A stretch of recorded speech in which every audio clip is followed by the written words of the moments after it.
Hello, everybody. Here we are on the Litton Trail today. We're taking a little hike. We're going to do a walk and talk, they call this. That's right. A little walk and chat with our friends on our neighborhood. These guys are doing a run for fun. That's right. But we're going to do a walk and talk over here. That's right. So we're going to flip the phone around so you can see what we're seeing. That's right. And hear what we're hearing as we take a walk and talk with you. On the Litton Trail. All right, the Litton Trail. Cool. All right, here we go. Here we go, guys. Rolling down the Litton Trail. So, Jamie, speaking of Litton. Yeah. Okay, NCA is in the Litton building. That is correct, sir. We are. I've always been really curious about what it is that's going. What's the history? You know, of the Litton building? That is a really, really great question. I've heard a lot of rumors over the years. I have too. I've had some curiosities myself because it kind of looks like a hospital. Yeah, those weird hallways and looking, stuff. Big wide hallways. Yeah. I could definitely picture some gurneys being wheeled right rapidly down the hall. You might think, but I from what I could see, Greg, and I looked it up today, actually, in the last couple of days, trying to do some research about our Litton building home, and I cannot seem to find anything in the past deeds or property owners that seem to indicate that it was a hospital per se, although it has been used as an industrial complex for a great deal many manufacturers and innovative minds for many, many years. It's almost like it's been a hub of creativity. Indeed it has. So it kind of makes sense that we call it our home there as artists. Makes perfect sense. Absolutely, absolutely, because there have been creators making stuff there for a long time. Even we go back to the namesake, right? The Litton building is named after a guy named Charlie Litton Sr. Okay, now we've seen Charlie Litton Jr., the tall man with the white hair. That's around right. The building, right? That's right. Comes in sometimes. That's Charlie Sr.'s son. Okay. Yeah, he's got a couple of sons. He's got Charlie Jr. and Larry. Okay, I don't think I've met Larry, but yeah, I haven't met think Larry I've seen myself. Him. Maybe. Yeah. A similar look and maybe a mustache, a little more bushy mustache. You probably would know better than me. But yeah, he has two sons, and Charlie Litton Jr. is now the current owner, but his father did some pretty interesting things in that building. For example, well, let's just start about a little bit of history about him. He was an engineer and an inventor. He created the first practical glass blowing lathe for the production of vacuum tubes used in electronics and communications. So yeah, a lathe would be something that I'm a little confused about that. So it's a device that spins a material, a medium. It spins it around and around and around in a horizontal circle in a very, very, very rapid rate. That spinning allows you to be able to do things like if you were using it for wood and say you had a block of wood on it, you could lay a chisel against that wood while it's spinning around, and you could create a design that goes around that wood in an even manner. So if you're doing it for glass blowing, yes, you would be passing air through that channel to be able to create a finite tube of glass. Yeah, I've seen this interface. It's like a glass metal interface. Exactly, and it's test tube and a socket. People use it for for TVs, for light, for TVs, like a fuse or something. Exactly, they're those vacuum tubes that they use to be able to do most electronic interfaces. You know, especially like things that are used for communications, like television, radio, things like that, use these vacuum tubes very frequently. And apparently, Charlie Litton Sr. developed a patent that surpassed other manufacturers that were like really well known, like GE and Edison and stuff. People wanted his patent and his product above everybody else's. Wow. Because they were just so consistently quality. And he could do them pretty rapidly with his really cool lathe that he developed. So Litton is a symbol of quality in the lay of the world. Absolutely. He also brought some pretty interesting folks with him to Grass Valley when he moved his business up here. So he was awarded some pretty big patents from the government, and this was right before the World War II, actually. Yes. Okay. And this led him to Stanford, actually. And there he ended up founding a research lab for making these tubes. And he met an individual that you might recognize his last name, David Packard. Packard of Hewlett Packard. Okay. That's right. Yeah. That's right.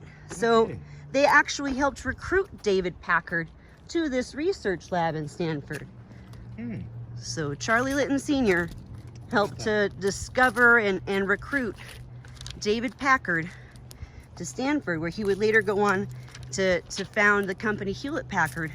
And what about Hewlett? We'll have to find out about him for next week. Yeah, he's another individual.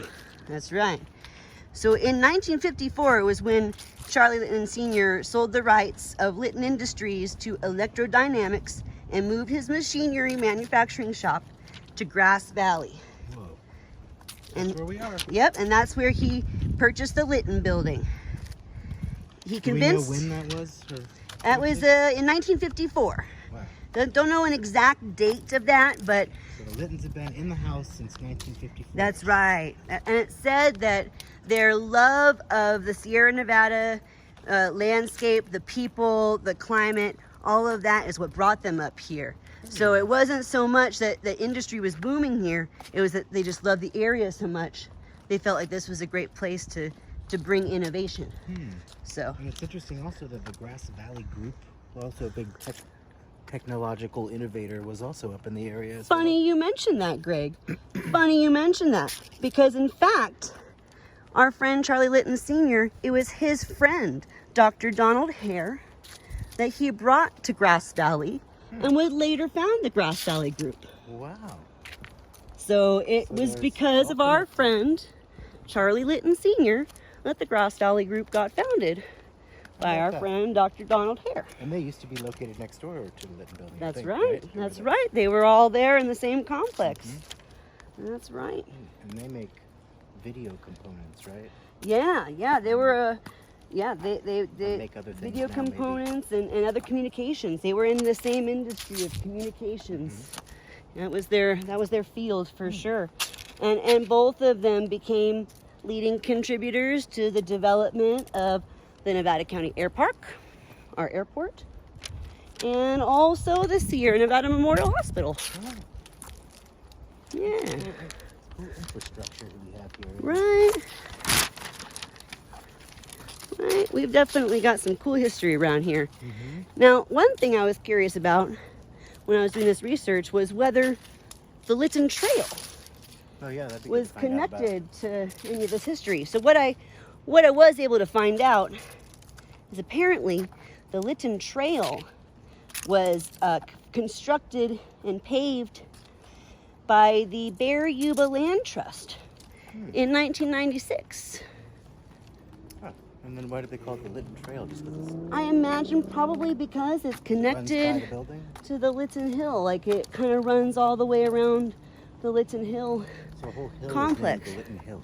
Yeah, pretty much. I mean, Litton Road, Litton Drive, Litton Drive. So I imagine this would be considered like the Litton Industrial Park, maybe initially back in the day. So.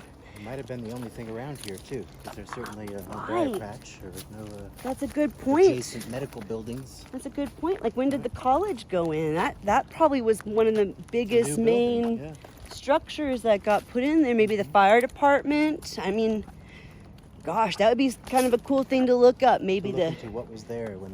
Right. I guess in the 50s. It'd be kind of looking into the neighboring, because I was seeing some of those lot pictures, those lot maps.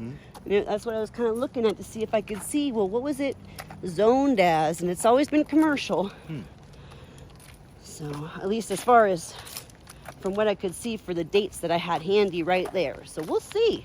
Maybe I can dig deeper for you guys if you have any. That's very interesting. Right? Thank you for doing this research, Jamie. I was excited to share some interesting knowledge about our space that we call home, because Yeah. NCA is a home away from home. I've learned for so something many new. of us. I've also heard rumors that Atari was developed, Pong was developed in the Litton building. You know, that is a possibility, Greg, but I cannot confirm or deny those rumors, at least based on the research that I did over the last couple of days. I will do my best to look deeper about that, because I have heard similar That's the neat rumors. stuff. Teddy Ruxpin Right, heard some rumors. right.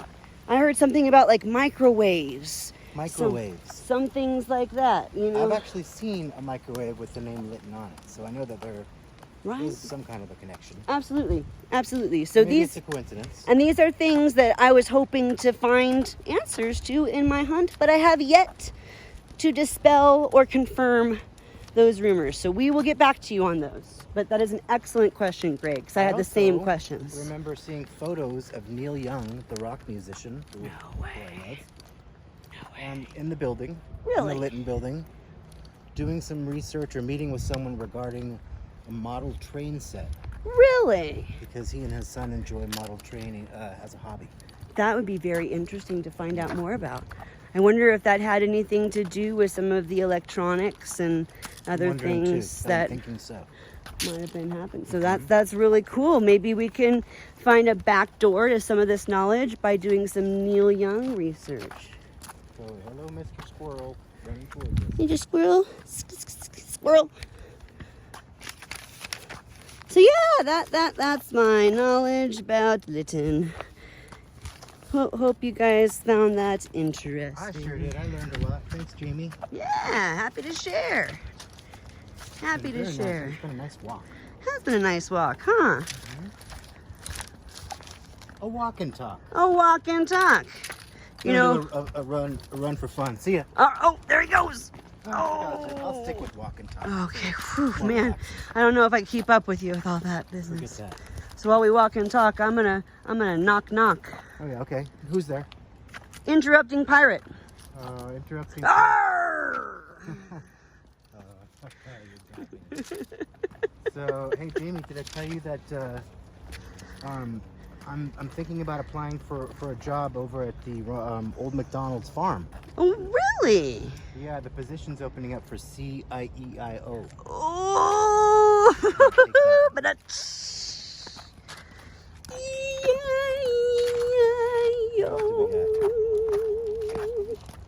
oh, wait. I got a good one for y'all. Why did the superhero flush the toilet? Why? Because it was his duty. This is super duty. Super duty. I hope he courtesy flushed. What is a duck's favorite drug? Oh, that's a good question. Quack. Quack. Don't do it. Nope. Stay off that quack. Don't do it. My dad used to do Quack. a killer. No, he thankfully did not do that, but he could do a killer Donald Duck impression. Man, that's something I wish I could do. Right? Yep. Okay, know the person's name who did the voice of Donald Duck. Really? That Clarence Nash. Clarence Nash? Clarence Nash is Clarence the name that's coming to me. I Nash. could be wrong, but I'm feeling that's it. That's really cool. He was really good at it. Well, I mean, anybody who could make that sound and make it sound like a dialogue, you Yeah. know, like I got mad respect for. Me too. It makes my mouth tickle Me to even try it. too. I won't even try it right now. Me too. Yeah, no, I will just make a darn fool of myself. Mad respect for Clarence Nash. Indeed. Big up, Clarence. Yep. Thanks for representing for all of us Disney Donald lovers out there. Yep. Okay, guys. Well, we'll see you next time here That's on right. Performing Arts and Friends. And have a great week or two. That's right. Stay chill. Bye, guys.